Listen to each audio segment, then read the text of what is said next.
It was July 28, 1942. Soviet forces were retreating across southern Russia in disorganized chaos that resembled the catastrophic defeats of summer 1941. German armies advanced hundreds of kilometers, capturing vast territories and destroying Soviet units that couldn't escape the rapid German advance. Wehrmacht commanders were confident that the Eastern Front would collapse within weeks. They had seen this pattern before. Soviet forces broke under sustained pressure, retreated in disorder, and allowed German mobile forces to exploit breakthroughs. Then Stalin issued Order 227, a decree so brutal that it shocked both German intelligence officers, who read captured copies, and Western Allied observers, who learned of its contents through diplomatic channels. The order was simple and uncompromising. Soviet forces would not retreat another step. Soldiers who attempted unauthorized withdrawal would be shot by special blocking detachments positioned behind front lines. Officers who ordered retreats without explicit authorization would face military tribunals and execution. Penal battalions would be formed from soldiers accused of cowardice, sent to the most dangerous sectors to redeem themselves through blood. The order's preamble stated bluntly, "Not one step back. This must be our main slogan from now on." Germans mocked it as desperation masquerading as determination. Western allies were horrified by its brutality. Both underestimated how effectively the order would transform Soviet military performance. The context for Order 227 was desperate. Germany's summer 1942 offensive, Operation Blue, was achieving spectacular success. German forces had broken through Soviet defenses in southern Russia and were advancing toward the Volga River and Caucasus oil fields. Soviet casualties were catastrophic. Entire armies were encircled and destroyed. Equipment losses exceeded Soviet industry's replacement capacity. Most alarmingly, Soviet morale was collapsing.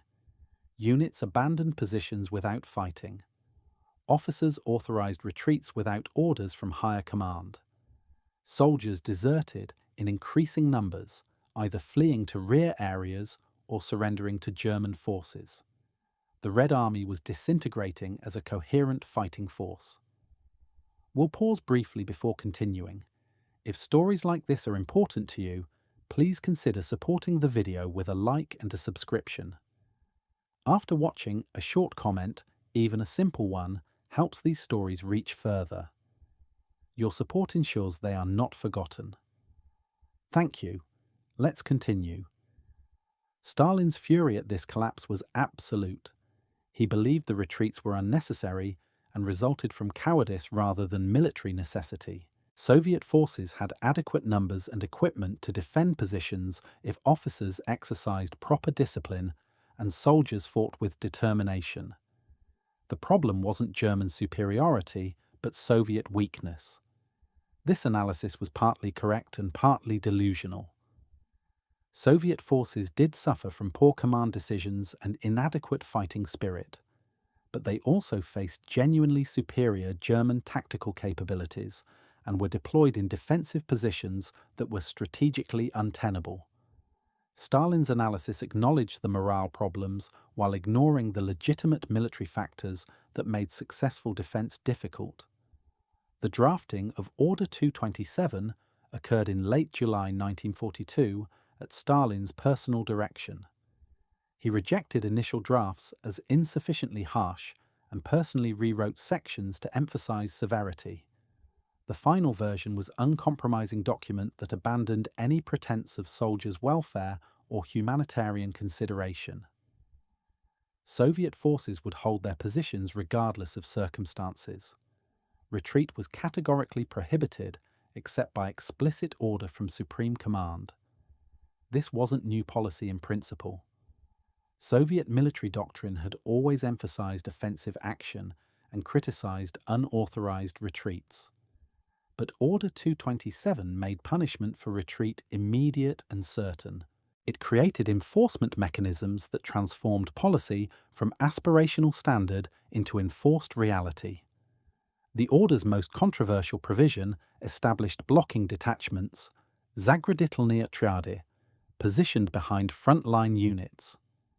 These detachments consisted of reliable troops, often NKVD internal security forces, armed with machine guns and explicit orders to shoot any soldiers attempting unauthorized retreat.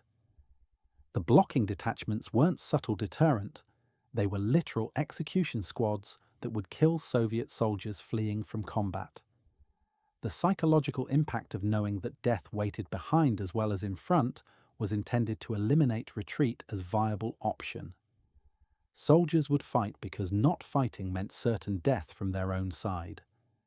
The second major provision established penal battalions, Strafnie Battaglione, for soldiers and officers accused of cowardice or disciplinary infractions.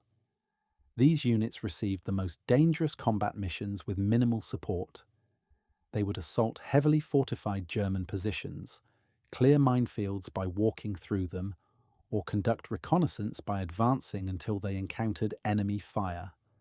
Survival rates in penal battalions were approximately 20%.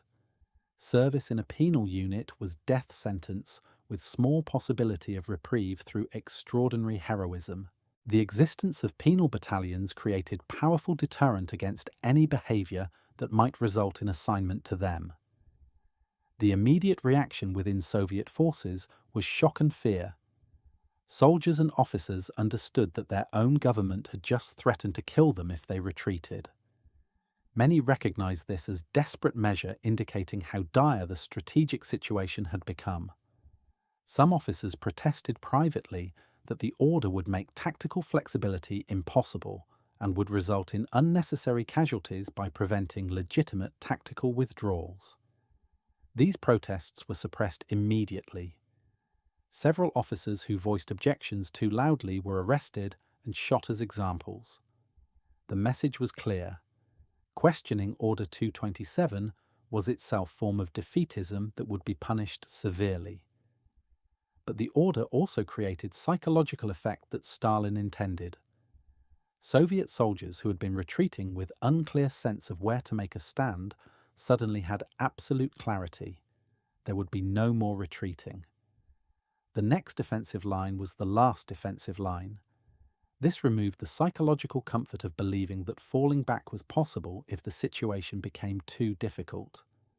It forced soldiers and officers to commit fully to defending their positions, because there was literally no alternative. For some soldiers, this clarity was strangely liberating. The ambiguity and fear of constant retreat was replaced by simple, terrible certainty. The implementation of Order 227 was immediate and brutal. Blocking detachments were deployed within days behind Soviet forces defending Stalingrad and Caucasus approaches. The first soldiers shot by blocking detachments died within a week of the order's issuance. Reports of executions spread through Soviet forces quickly, creating an atmosphere of terror that was exactly what Stalin intended. Soldiers understood that blocking detachments would shoot without warning or trial. The deterrent effect was powerful and immediate. Unauthorized retreats stopped almost completely in sectors where blocking detachments operated. The formation of penal battalions proceeded more slowly but with equal severity. Officers and soldiers accused of cowardice, unauthorized retreat, or insufficient combat determination were court-martialed and sentenced to penal units. The procedures were rushed and justice was arbitrary. Some men sentenced to penal battalions had committed no genuine offences, but were convenient scapegoats for commanders seeking to demonstrate their enforcement of Order 227. Others were genuinely guilty of serious military crimes. The arbitrariness of the system created additional fear because soldiers never knew whether they might become targets regardless of their actual conduct. German intelligence obtained copies of Order 227 within weeks of its issuance through captured Soviet soldiers and deserters. Wehrmacht commanders analyzed the order and generally concluded it demonstrated Soviet desperation. German propaganda seized on the order as evidence of Bolshevik inhumanity and Russian military incompetence. German leaflets dropped over Soviet positions described the order and encouraged Soviet soldiers to surrender rather than be killed by their own blocking detachments. These propaganda efforts were largely ineffective. Soviet soldiers who might have surrendered before Order 227 were now afraid that desertion attempts would be discovered and punished. Paradoxically, the German propaganda made Soviet soldiers more aware of consequences of unauthorized withdrawal. What German analysts missed was that Order 227 was effective despite its brutality. Soviet forces that had been retreating continuously began holding defensive positions stubbornly. German advances that previously proceeded rapidly now encountered fierce resistance that required days of fighting to overcome. The psychological transformation of Soviet forces was remarkable. Units that weeks earlier had abandoned positions at first sign of German attack now fought to the last man. This wasn't because Soviet soldiers suddenly became braver or more skilled. It was because the alternative to fighting was execution by their own forces. Western Allied observers who learned of Order 227 through intelligence sources and diplomatic channels were appalled. British and American military culture emphasized unit cohesion, morale, and humane treatment of soldiers as foundation of military effectiveness. The idea of shooting one's own soldiers for retreating violated fundamental Western military values. Allied commanders couldn't imagine implementing similar policies in their own forces. The political costs would be unacceptable, and the impact on morale would presumably be catastrophic. That Soviet forces could fight effectively under such brutal discipline seemed to indicate fundamental differences between Soviet and Western military cultures. But Allied shock at Order 227's brutality was matched by grudging recognition that it appeared to be working. Soviet resistance in southern Russia stiffened dramatically after the order's implementation. The Battle of Stalingrad, which began in August 1942, shortly after Order 227 was issued, demonstrated Soviet willingness to fight with desperate determination that hadn't been evident in earlier battles. Allied military observers debated whether the improved Soviet performance resulted from Order 227's discipline or from other factors like better defensive terrain and German logistical problems. The reality was probably that multiple factors contributed, but Order 227's psychological impact was significant.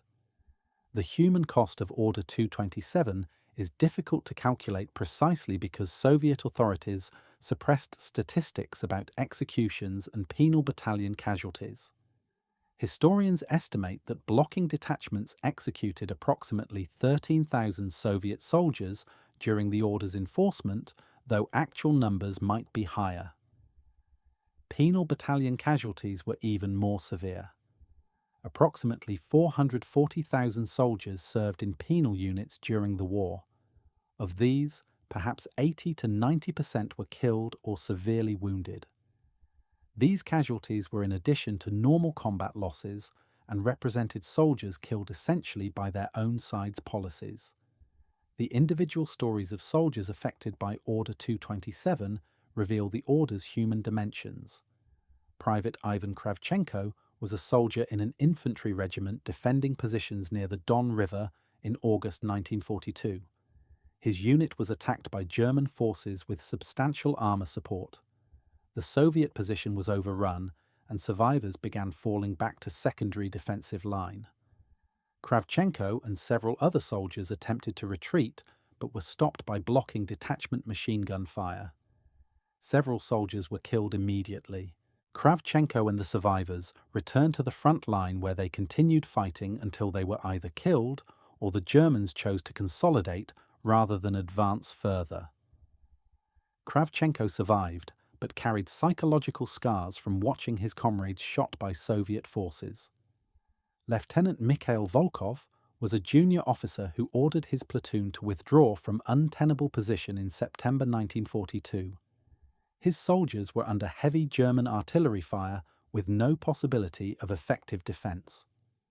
Volkov judged that staying in position would result in his platoon's complete destruction without accomplishing any military purpose. He ordered withdrawal to better defensive position several hundred meters to the rear. His immediate superior supported this decision, but division command judged the withdrawal unauthorized, and Volkov was court-martialed for violating Order 227. He was sentenced to serve in a penal battalion. Volkov survived 3 months in the penal unit, receiving multiple wounds before being released back to regular service with his sentence considered fulfilled through blood. The experiences of soldiers in penal battalions were uniformly horrific. Penal units received the worst equipment, inadequate supplies, and were sent on missions that regular units refused.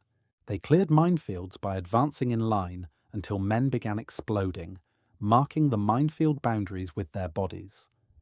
They assaulted fortified German positions without artillery support or adequate ammunition.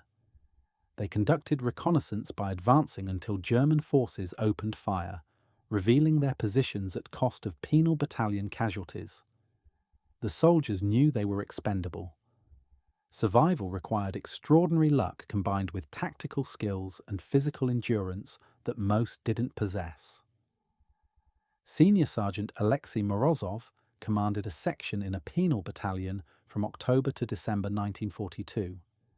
He had been sentenced for allegedly abandoning his position during a German attack, a charge he maintained was false but couldn't prove. His penal battalion was used for assault operations against German fortifications around Stalingrad. In 3 months, his battalion received 450 replacements while maintaining strength of approximately 200 men. This meant approximately 250 men were killed or wounded each month, a casualty rate of over 100%. Morozov survived through combination of tactical competence and willingness to risk his life repeatedly to protect his men. He was released from the penal battalion in January 1943 after being severely wounded during an assault that successfully captured a German strongpoint. The blocking detachments created psychological trauma beyond the immediate fear of being shot. Soviet soldiers described the psychological burden of knowing that their own forces were prepared to kill them. The traditional military relationship, where soldiers trusted that their command structure would protect them, was destroyed. Soldiers had to fear enemies in front and their own forces behind. This created paranoid hypervigilance that was psychologically exhausting. Some soldiers developed psychological disorders from the stress. Others became hardened and fatalistic, accepting that death was likely from either direction and focusing solely on immediate survival. The tactical impact of Order 227 was significant but complex. Soviet forces defended positions more stubbornly, which slowed German advances and inflicted higher casualties on attacking forces. But the prohibition on retreats also meant Soviet units were destroyed in place when they could have withdrawn to better positions and preserved combat power. German forces learned to exploit Soviet inflexibility by conducting pincer movements that encircled Soviet units that couldn't withdraw. The order prevented collapse of Soviet defences but at cost of higher Soviet casualties than might have been necessary with more flexible tactics. The Battle of Stalingrad became the ultimate test of Order 227. Soviet forces defending the city fought with desperate determination that bordered on suicidal. They held ruined buildings against overwhelming German attacks. They conducted counterattacks from impossible positions. They refused to surrender even when encircled. German soldiers who fought at Stalingrad described Soviet resistance as fanatical and incomprehensible. Part of this determination resulted from the strategic importance of Stalingrad and the psychological impact of fighting in a city bearing Stalin's name. But Order 227's discipline certainly contributed to Soviet willingness to fight to the death rather than retreat. The evolution of Order 227's enforcement over time reveals Stalin's pragmatic flexibility when circumstances changed. The order remained officially enforced throughout the war, but its application became less rigid as Soviet military situation improved. By 1943, blocking detachments were used less frequently and tactical withdrawals were authorized more often when militarily justified. Penal battalions continued to exist, but standards for assignment became somewhat less arbitrary. This evolution reflected Stalin's recognition that the order had served its purpose of stopping the military collapse of summer 1942, but that continued rigid enforcement would be counterproductive as Soviet forces transitioned to offensive operations. The German response to Soviet defensive improvements after Order 227 required tactical adjustments. Wehrmacht forces couldn't count on Soviet units breaking easily anymore. German commanders had to plan for stubborn Soviet resistance and prepare to fight prolonged battles for objectives they previously would have captured quickly. This adjustment reduced German offensive tempo and increased German casualties. The strategic impact was that German forces couldn't achieve breakthrough and exploitation that had characterized their earlier offensives. The Eastern Front stabilized into grinding attritional warfare that favored the Soviet Union's superior manpower and industrial resources. Western Allied military analysts studying Order 227 struggled to reconcile its brutality with Soviet military effectiveness. The prevailing view in Western militaries was that effective fighting required willing soldiers who believed their command structure cared about their welfare. Order 227 demonstrated that effective fighting could also result from pure coercion and fear. This was an uncomfortable conclusion because it suggested that Western humanistic military values might not be universally necessary for military effectiveness. The debate influenced post-war military sociology and studies of military morale.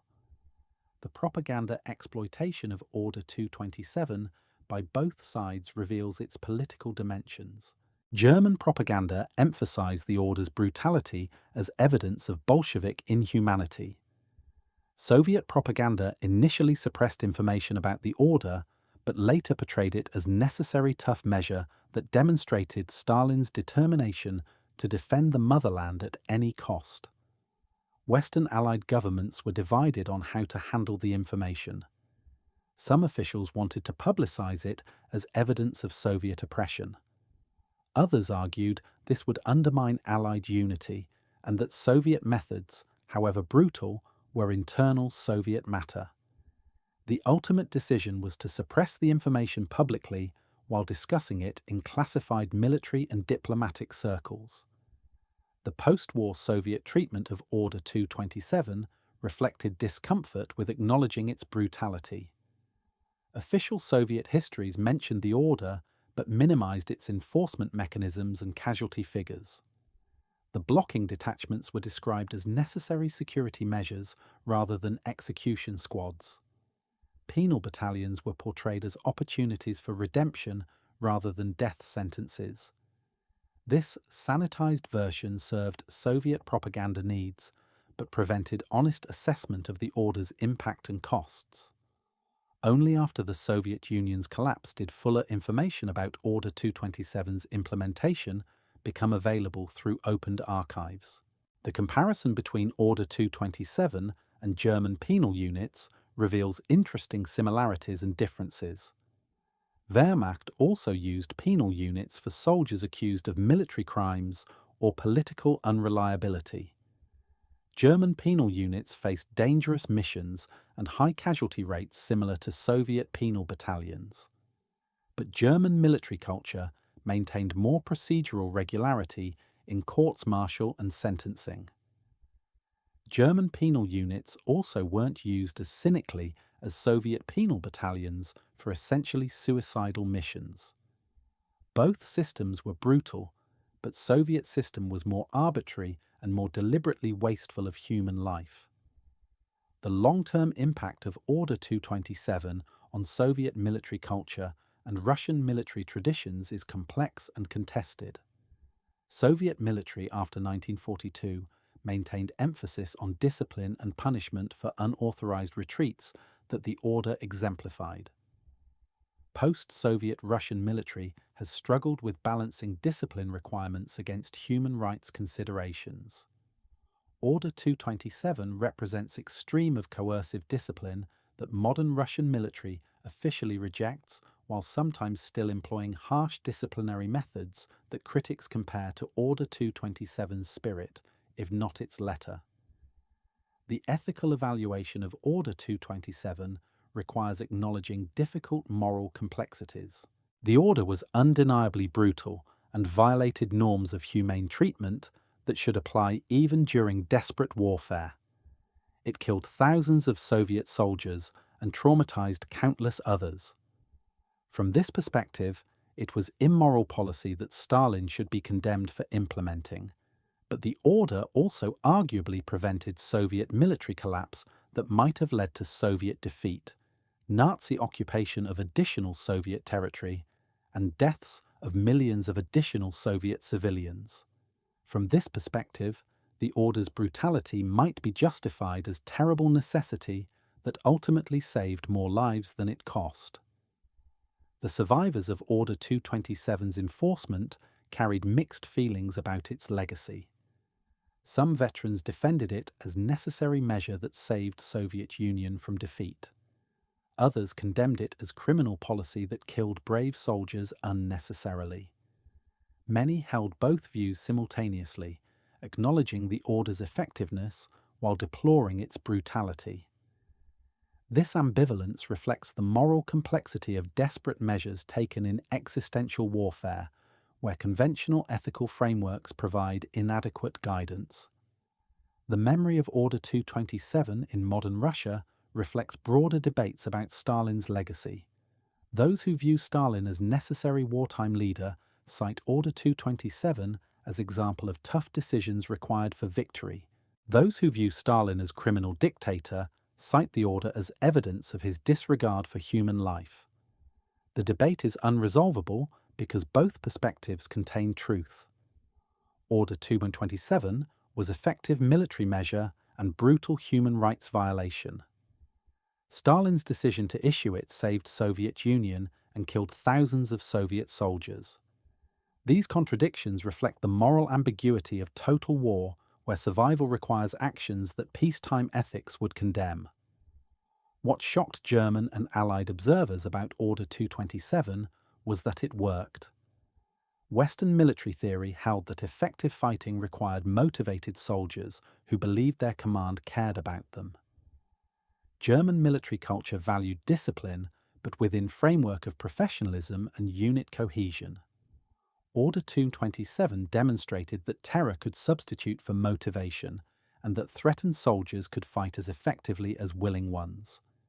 This was a disturbing conclusion because it suggested that humane treatment of soldiers was moral luxury rather than practical necessity.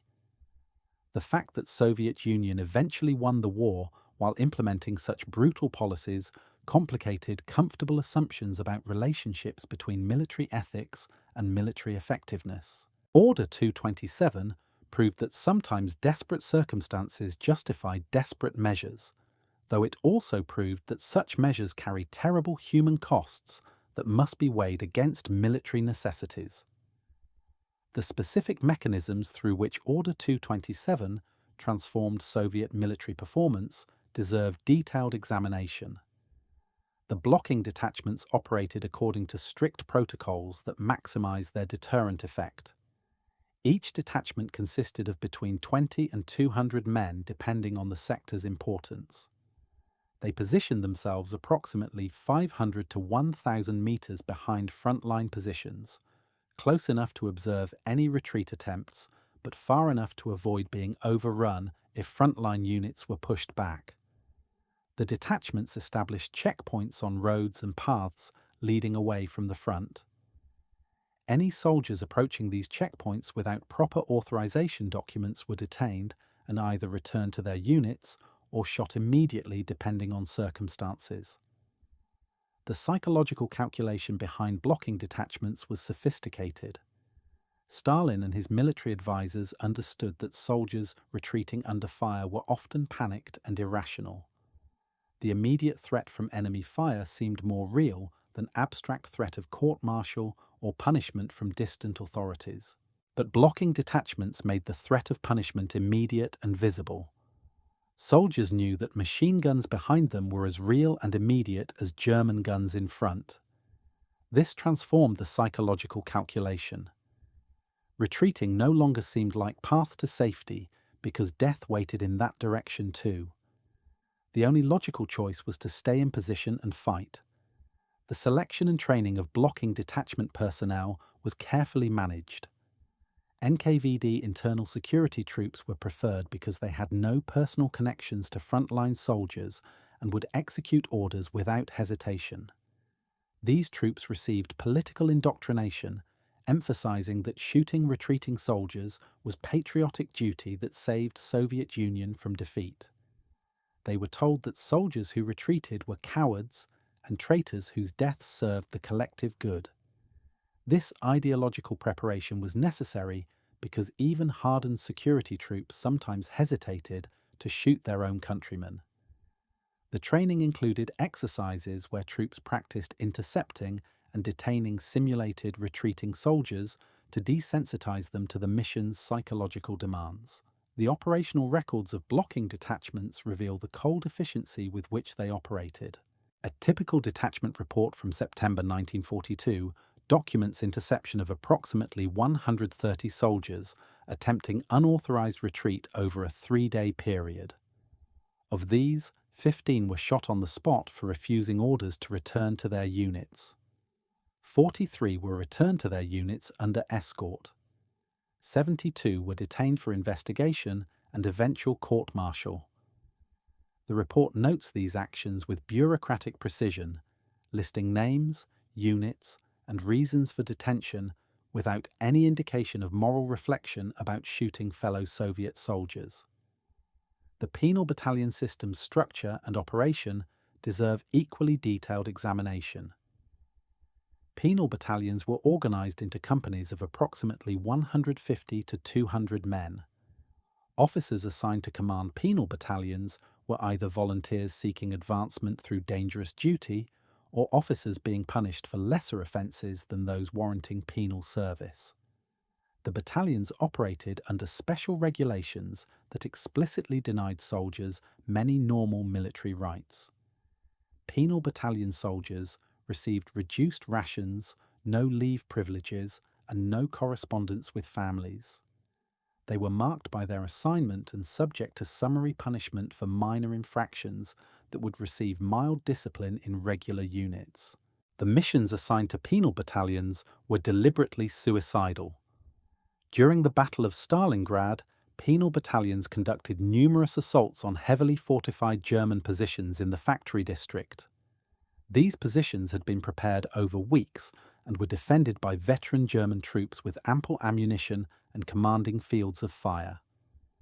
A typical penal battalion assault began with minimal artillery preparation to avoid alerting Germans. The battalion would advance in daylight across open ground under intense German fire. The mission was often not to capture the position, but simply to force Germans to reveal their firing positions and expend ammunition. Regular Soviet units would then assault the weakened position after the penal battalion had been destroyed. The casualty statistics from specific penal battalion operations illustrate the system's human cost. The 227th Penal Battalion participated in assaults near the Barricadi factory in Stalingrad during October 1942. The battalion began the month with 187 soldiers. It received 113 replacements during the month as casualties mounted. By month's end, the battalion numbered 94 soldiers. This means approximately 206 soldiers were killed or seriously wounded in 1 month of operations, a casualty rate of approximately 110%. These numbers were typical rather than exceptional for penal battalions in active combat sectors. Individual survival stories from penal battalions reveal the extraordinary circumstances required to survive such service. Captain Boris Lebedev was an officer sentenced to penal battalion for retreating without orders during chaotic fighting in July 1942. He survived 6 months in penal service through combination of tactical competence, physical courage, and ruthless self-preservation. Lebedev learned to volunteer for reconnaissance missions rather than frontal assaults because reconnaissance offered small chance of completing the mission and surviving. He positioned himself to be among the first wounded in assaults, taking minor injuries that required evacuation before the mission's most dangerous phases.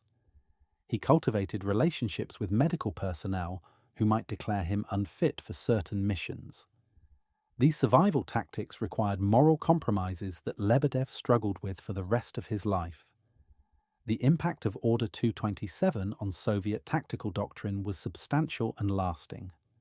Soviet military before the order emphasized offensive operations and discouraged static defense. Units that couldn't advance were expected to withdraw to better positions for renewed offensive. Order 227 forced Soviet forces to master defensive warfare because holding position was now mandatory regardless of tactical situation. This accidental forced learning transformed Soviet defensive capabilities. By 1943, Soviet forces conducted layered defense in depth with prepared fallback positions and mobile reserves for counterattacks. These techniques, learned partly through necessity, imposed by Order 227, became standard Soviet defensive doctrine. The German tactical adaptation to Soviet defensive improvements demonstrates Wehrmacht's continuing operational competence despite strategic overextension. German commanders recognized by autumn 1942 that Soviet forces no longer broke easily under pressure. This required shifting from tactics emphasizing breakthrough and exploitation to tactics emphasizing methodical reduction of Soviet positions. German infantry learned to identify Soviet strongpoints and call for artillery or air support rather than attempting costly direct assaults. German armour operated more cautiously, supporting infantry rather than conducting independent exploitation. These tactical adjustments reduced German casualties, but also reduced German offensive tempo to levels that couldn't achieve strategic objectives. The role of propaganda within Soviet forces in reinforcing Order 227's effectiveness deserves attention. Political officers conducted intensive indoctrination, explaining that the order was a necessary measure to save the motherland. They emphasized German atrocities in occupied territories to remind soldiers what Soviet defeat would mean. They celebrated heroes who fought to the death rather than retreating as examples of proper Soviet patriotism. This propaganda complemented the order's coercive elements by providing ideological justification for what might otherwise seem like senseless sacrifice. Soldiers who might resent being threatened with execution could convince themselves they were voluntarily choosing to fight for ideals rather than responding to threats. The international diplomatic implications of Order 227 created complications for Soviet relations with Western allies. British and American officials who learned of the order through intelligence sources faced dilemma about how to respond. Publicly criticizing Soviet military discipline policies would strain Allied unity during a critical period when Soviet resistance was essential to defeating Germany. But remaining silent about Soviet execution of their own soldiers seemed morally unacceptable.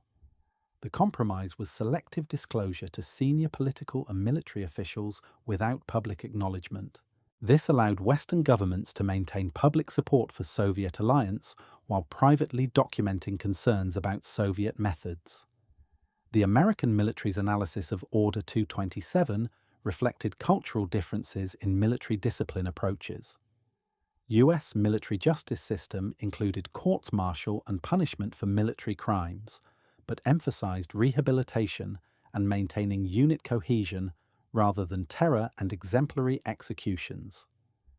American officers studying Order 227 generally concluded it was a symptom of fundamental problems in Soviet military culture that required such extreme measures to maintain discipline. Few American officers considered whether similar measures might be necessary in comparable circumstances because they couldn't imagine circumstances that desperate. This blind spot meant American military never seriously studied what Order 227 might teach about human behaviour under extreme stress. The British response was somewhat more nuanced because British military had longer historical experience with harsh military discipline. British military history included execution of deserters, particularly during World War I. British officers recognised that Order 227 represented extreme version of disciplinary measures that all militaries employed to some degree. The difference was one of scale and severity rather than fundamental principle. This recognition made British military analysis of Order 227 more sympathetic than American analysis, though British officers still found Soviet methods excessive and counterproductive in ways that British discipline avoided. The statistical analysis of Order 227's enforcement reveals patterns that illuminate its impact. Executions by blocking detachments peaked in August-September 1942 during the most desperate fighting around Stalingrad and the Caucasus. As Soviet defensive lines stabilized and counter-offensive operations began, execution rates declined. This pattern suggests that the order's enforcement was calibrated to immediate military necessity rather than being rigidly applied regardless of circumstances. The flexibility in enforcement meant that the order achieved its purpose of preventing catastrophic collapse without completely eliminating tactical flexibility once the immediate crisis passed. The geographic distribution of penal battalions and blocking detachments also reveals careful strategic calculation. These measures were concentrated in sectors where German breakthrough would have catastrophic strategic consequences. The Stalingrad sector and Caucasus approaches received the most intensive enforcement. Northern and central sectors where Soviet defences were stable received less intensive enforcement. This geographic discrimination indicates that Soviet command understood Order 227 as emergency measure for critical sectors rather than universal policy to be applied uniformly across entire front. The personal testimonies of survivors reveal the order's lasting psychological impact. Veterans who served under Order 227's shadow described decades of nightmares about being shot by blocking detachments or watching comrades executed. The psychological trauma was comparable to combat trauma, but with additional dimension of betrayal. Soldiers expected to be at risk from enemy fire. They didn't expect to be at risk from their own forces. The violation of basic trust between soldiers and command structure created psychological wounds that never fully healed. Some veterans developed profound cynicism about authority and loyalty that affected their post-war lives and relationships. The comparison between Order 227 and Soviet military discipline in earlier periods reveals the order's exceptionalism. Red Army during the 1930s had emphasized political education and socialist consciousness as foundations of military discipline. While harsh punishments existed, the emphasis was on building willing soldiers who fought for ideological commitment rather than fear. Order 227 abandoned this approach entirely in favor of pure coercion. The shift reflected Stalin's recognition that ideological commitment was inadequate foundation for military effectiveness when soldiers faced existential combat stress. Fear worked where ideology didn't. The evolution of Soviet military discipline after World War II shows lasting influence of Order 227's perceived effectiveness. Soviet military maintained harsh disciplinary measures throughout Cold War, though never matching Order 227's extremes. The emphasis on coercive discipline, rather than building unit cohesion through humane treatment, became characteristic of Soviet military culture. This approach had costs in terms of soldier morale and psychological health, but proved adequate for Cold War requirements that emphasized nuclear deterrence over conventional military effectiveness, requiring motivated soldiers. The cultural memory of Order 227 in Russian society reflects broader ambivalence about Soviet wartime policies. Many Russians view the order as tragic necessity that saved the nation from Nazi conquest. This perspective emphasizes desperate circumstances that required desperate measures. Other Russians view it as criminal policy that reflected Stalin's disregard for Soviet lives. This perspective emphasizes that better leadership could have achieved military success without resorting to shooting Soviet soldiers. Both perspectives coexist in Russian historical consciousness, reflecting unresolved tensions about how to evaluate Stalin's wartime leadership. The pedagogical use of Order 227 in modern military education varies dramatically by institution and national context. Western military academies teach Order 227 as example of coercive discipline's potential effectiveness, but also its ethical costs. Russian military academies teach it as emergency measure that demonstrated necessary toughness during existential crisis. Chinese and other authoritarian military institutions sometimes cite it as justification for harsh discipline measures. These different pedagogical approaches reflect different value systems and different conclusions about relationships between discipline, coercion, and military effectiveness. The scholarly debate about Order 227's necessity continues among military historians. Some argue the order was essential to preventing Soviet military collapse, and that Stalin's decision to issue it demonstrated realistic assessment of Soviet military's condition. Others argue that better generalship and less political interference in military operations would have been more effective than threatening soldiers with execution. The debate is ultimately unresolvable because the counterfactual, what would have happened without Order 227, cannot be tested. The order was issued, Soviet forces stopped retreating, and the Soviet Union eventually won the war. Whether these events were causally connected or merely correlated remains disputed. The human rights perspective on Order 227 is unambiguous. International humanitarian law prohibits summary executions and requires due process for military crimes. Order 227 violated these principles systematically. The blocking detachments that shot retreating soldiers without trial violated fundamental rights.